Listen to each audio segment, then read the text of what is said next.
Hey everybody, welcome to Slieve League, in theory, the highest sea cliffs in Europe. Not quite, but that's their claim to fame. Check out this view of the Atlantic. We're about 601 meters above sea level. This is all peat. It's drying out, but it is peat. There's the top right over there. Check out this view of the valley beyond.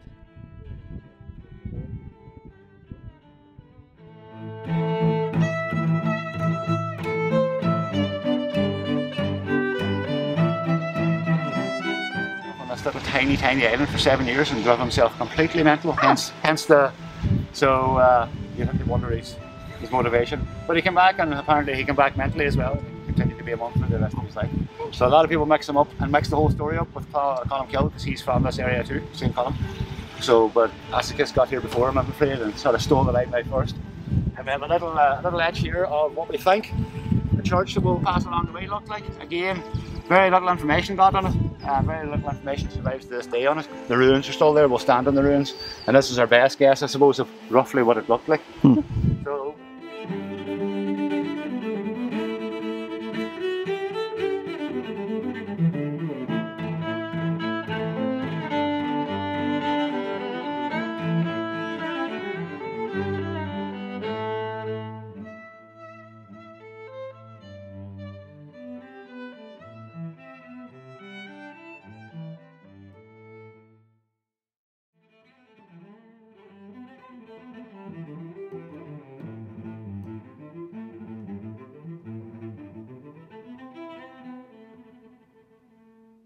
this one, or did they do it inside the house? Either way, this was the location.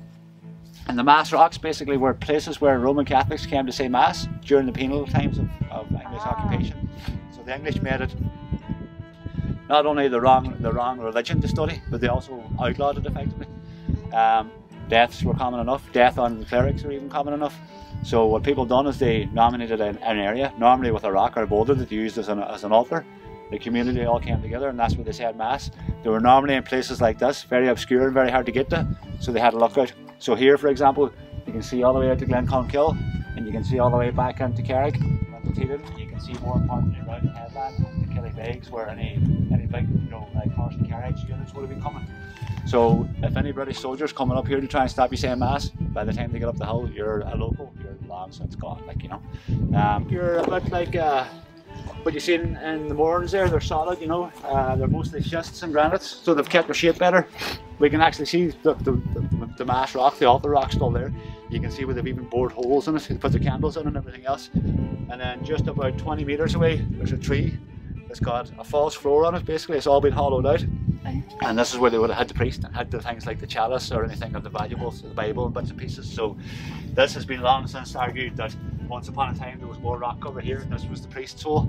To be honest with you, it looks too perfect. Right? The priest's hole I know of back home in the east of the county, and in Sligo, literally are sort of, you nearly need someone else going, "Are you in there now, Father? Aye, put the stone over, that'll do." You nearly need assistance to get in and out. Yeah. Because they tried to make it as obscure as possible. I don't know if I'd hide in there if the British Army were chasing me, because it just looks like too easy to find. Even if it had a front, it just looks like, oh, that looks like a place where a human would go. But they normally had a priest's hole, as we called it, associated with the two, where they'd hide the priest or hide the valuables like the chalice and the Bible and stuff. But it was serious business, in fairness. It's easy to laugh now, but had they been caught at the time, they would have been persecuted right up to the point of death, That's insane. Our hike up Slieve League started on a misty morning. There were hikers on the ridge above us, and we could just see their silhouettes through the mist. And honestly, it looked like something out of the Fellowship of the Ring. It was just absolutely gorgeous and magical. This hike was about the same length as our Mourne Mountain hike. However, it was a bit easier. I'm not going to say it was a whole lot easier, but it was a little bit easier. Right as we got to the top and the mist burned away and we could just see the Atlantic right there in front of us. These cliffs are about 2,000 feet high and just breathtaking. Everything below you just looks so tiny. If you were in Ireland, if you are in County Donegal, I highly recommend visiting Slieve League. There are easier ways to visit it than the hike we did. Maybe not as majestic, but there's definitely easier ways and ones you can drive to. I also want to give a very short shout out to my favorite jacket that I lost somewhere in a bar in Cork. It's by Hiker Hunger, and it is super comfortable and had a ponytail thing, and it is lost, but it served me well.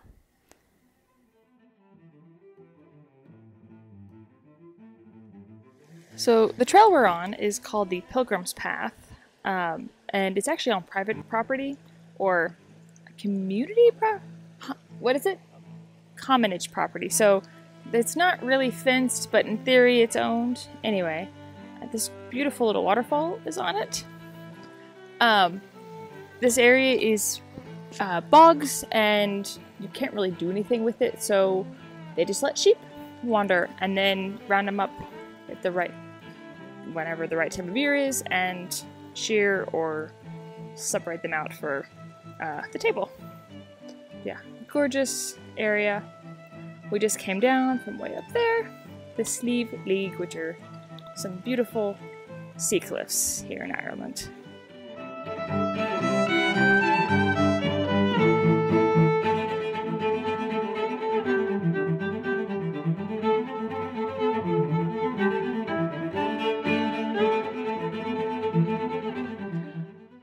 We had a magical time yesterday at Slieve League. We hiked up the Pilgrim's Path and then across the One Man's Path.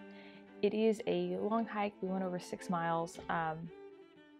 Totally worth it though. We had a great view. It was a bit misty in the morning, but gorgeous overall.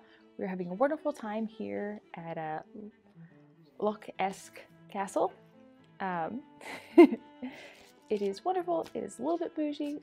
We have heated floors and a towel heater in the bathroom. It's great. We have a door that leads out into this courtyard.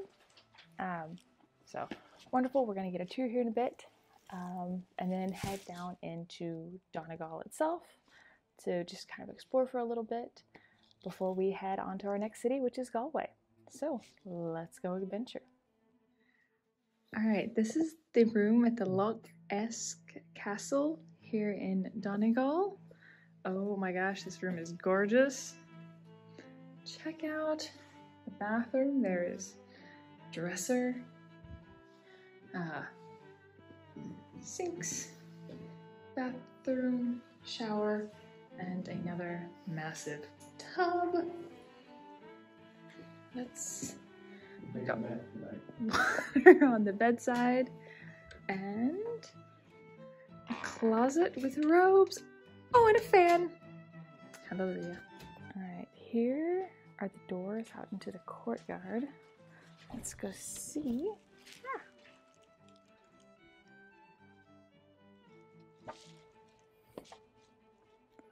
Just look. How gorgeous.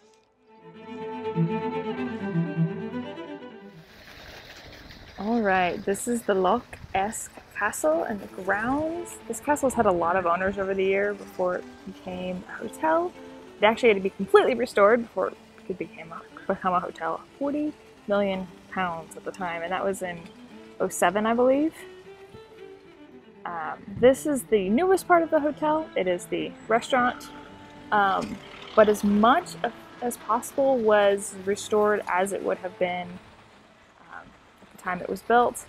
You can just see the greenhouse, the top of the greenhouse over there, and the old wall behind the trees. Totally worth the stay if you ever are in Donegal. Donegal has been fantastic.